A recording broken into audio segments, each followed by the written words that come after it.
प्यारे विद्यार्थियों, आज सरकार की तरफ से हुक्म है कि लौह पुरुष सरदार वल्लभ भाई पटेल की 150वीं जयंती मनाई जाए और लौह पुरुष सरदार वल्लभ भाई पटेल के जीवन के बारे में कुछ प्रकाश डाला जाए। तो ये उत्सव आपका 15 नवंबर तक मनेगा, सरकार की तरफ से आदेश है। तो देखिए, हम आपको थोड़ी सी बात बताते हैं। चूंकि हम भाई आजाद भारत में जन्मे थे और आजादी हमें विरासत में मिली थी, तो हमको जो सूचना मिलती है बुजुर्गों से वो हम आपके साथ साझा कर रहे हैं। तो लौह पुरुष सरदार वल्लभ भाई पटेल, जिनकी आप 150वीं जयंती आज मना रहे हो, इनका जन्म 31 अक्टूबर 1875 को गुजरात के नाडियाड में हुआ था। अब इनकी माता का नाम लाडबाई था, पिता झवेर भाई पटेल थे। और ये झवेर भाई पटेल जो थे, बताया जाता है कि जिस समय 1857 में दूसरी आजादी का बिगुल बजा था, तो उस समय झांसी की रानी की सेना के सिपाही थे और इनकी पत्नी का नाम झवेरबा था। इनकी शादी 16 वर्ष की उम्र में हो गई थी लौह पुरुष सरदार वल्लभ भाई पटेल की, और इनकी पत्नी की उम्र थी 13 वर्ष की उस समय। अब इनका जो करियर शुरू हुआ था, पढ़ लिखने के बाद प्रारंभिक शिक्षा इनकी वहीं शुरू हुई थी। इसके बाद ये बाहर चले गए और बाहर से जब पढ़ के आए तो इन्होंने वकालत शुरू कर दी। बैरिस्टर, वकील को कहते हैं। तो वकील के रूप में इन्होंने अपना करियर शुरू किया, लेकिन इनको वो बात अच्छी नहीं लगी। इन्होंने केस बहुत अच्छे लड़े, लेकिन ये गांधी जी की बातों से प्रभावित होकर के और गांधी जी के आंदोलन में कूद पड़े और इन्होंने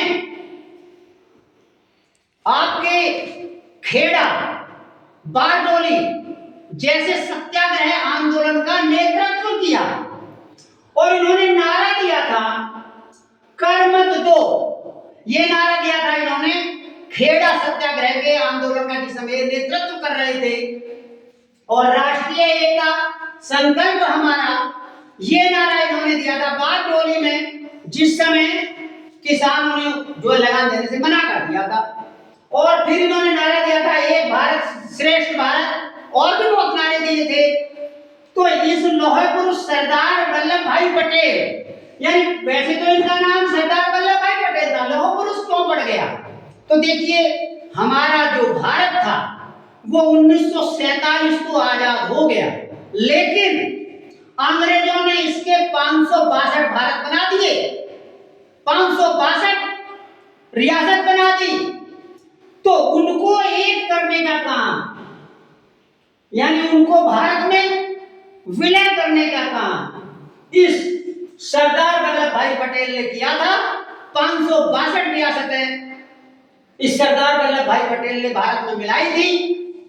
इसी कारण इनको लौह पुरुष सरदार वल्लभ भाई पटेल कहा जाता है। लौह पुरुष की उपाधि इनको इसीलिए मिली है।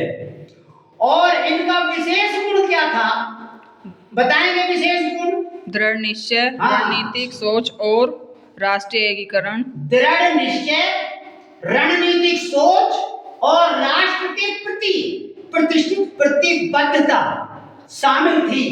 ये इनका विशेष गुण था। दृढ़ निश्चय रखते थे, रणनीतिक सोच रखते थे। और नारे मैंने आपको ये बता दिए।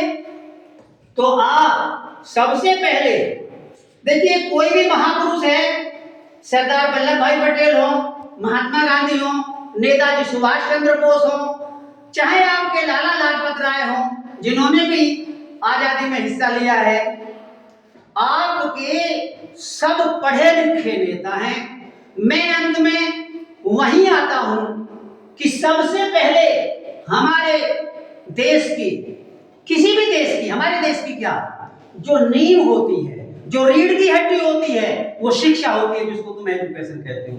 तो पहले एजुकेशन प्राप्त कीजिए और एजुकेशन प्राप्त करने के पश्चात आप देखिए कि हमको देश के लिए क्या करना है। तो मैं आपसे अभी देखिए इनकी जयंती है तो 2 जयकारे लगाएंगे और इसके पश्चात मैं आपकी वाणी को विराम दूंगा। तो आप जोर से बोलेंगे, लौह पुरुष सरदार वल्लभ भाई पटेल की, लौह पुरुष सरदार वल्लभ भाई पटेल की। देखिए मेरी ये बात आपको कैसी लगती है आप बताएंगे।